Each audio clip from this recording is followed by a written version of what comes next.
Hi, I'm Justin Lambros from LucasArts. I'm here to tell you about Star Wars Episode 3 Revenge of the Sith. This is the Star Wars Episode 3 Revenge of the Sith video game, and it's the final chapter in the prequels and kind of the missing link of the film series, and it's very important that we had a video game based on that. We wanted to tell the story of Anakin and his movement to the dark side, and it's kind of that key chapter. So we didn't make a game for Episode 2, but for Episode 3, this is such a the crux moment of the Star Wars series, so we wanted to make sure we captured that and let Star Wars fans play through that. The Episode 3 video game is an intense lightsaber and force power action game. You'll be playing through the story of Episode 3 as the two main characters, Obi-Wan Kenobi and Anakin Skywalker.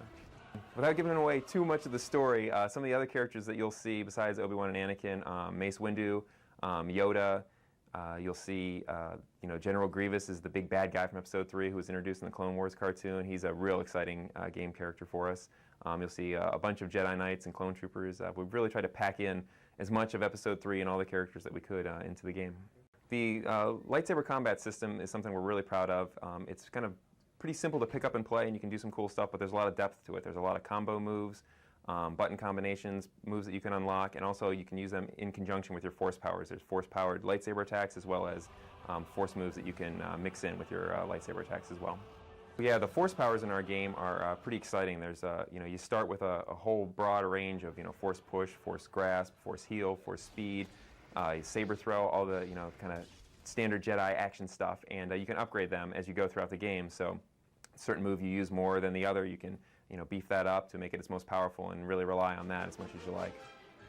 So the Episode 3 game is primarily a single-player story mode that follows the story of the film, but we also unlock a bunch of bonus missions.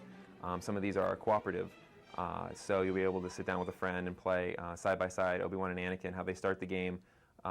You'll be able to run through some of those kind of environments and missions with a friend, and then there's different challenges, survival challenges, and those sort of things that you're able to play side by side. Since the game comes out 2 weeks before the film, it's a pretty heavy preview of what's going to happen, but it's not everything from Episode 3. There's no way we could fit all that in a game, so we've really focused on the core conflict between Anakin and Obi-Wan and what happens to those characters throughout the film, but there's a lot that we don't show or don't even hint at that people will see for the first time in the movie theaters. So thanks a lot for letting me tell you all about the exciting developments of the Episode 3 video game. Go check it out on May 5th.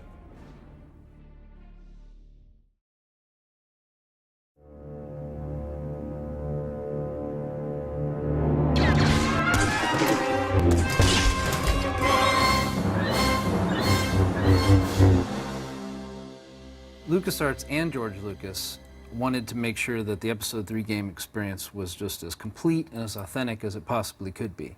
So we've been working with George from the beginning.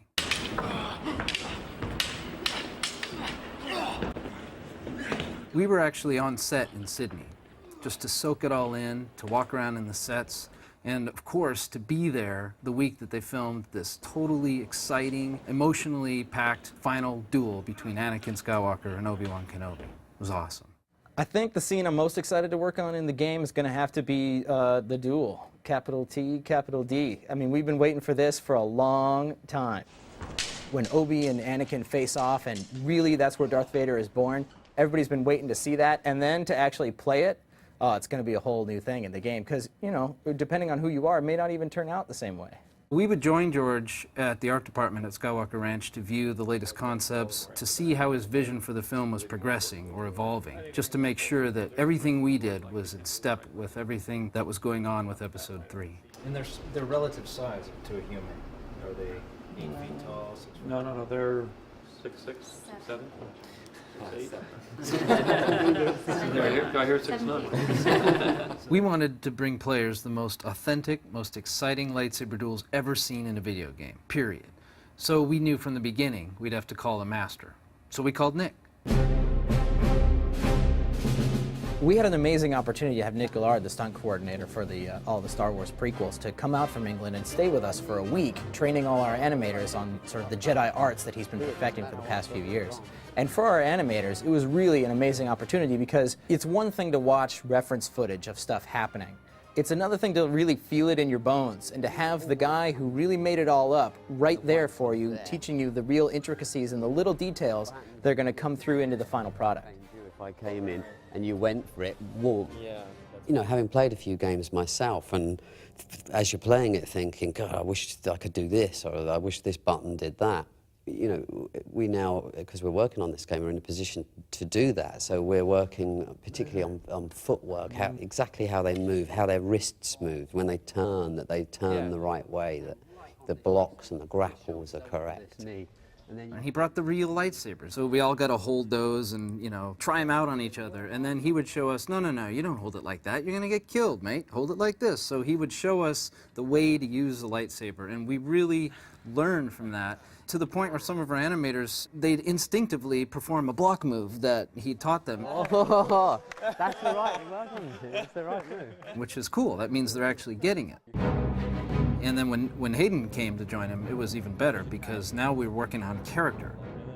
With Hayden, we have something really unique. We've got someone who has trained for 11 weeks just for this movie, so he's got the muscle memory to do everything just right. And then on top of that, he plays a lot of video games. So he really knows the end application of what we're doing. Stroke, instead of walking up to him at the normal pace that the character would, at this point when it becomes more powerful, it's one step, and he's already there, you know? There were times where Hayden literally goes, I want this to be my idle stance. And I want my fast opening attack to be this. And what do you say to that besides, okay?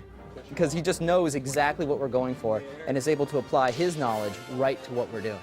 Hayden has putting a lot of character into his moves, so his posture, the way he is arrogant about blocking people, and the way that he is, his shoulders are sort of slouched forward, like he doesn't care anymore. These are little subtle things that you might not pick up on if you're not looking for that kind of stuff. It really helped us completely understand the process that they go through when they're choreographing moves.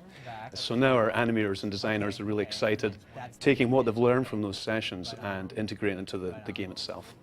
Another thing is we walked Nick Gillard through our team area. We walked him through the game, each sequence, so he'd understand what we're focusing on and what the main objectives of our game was.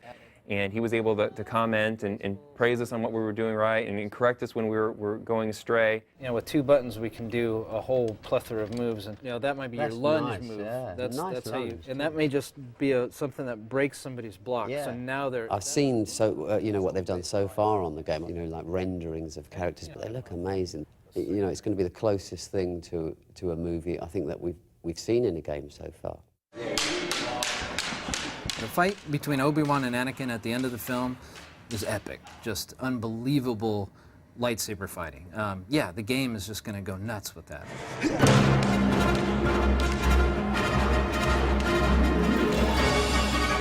I've never been involved in a video game project. It was fantastic to work on.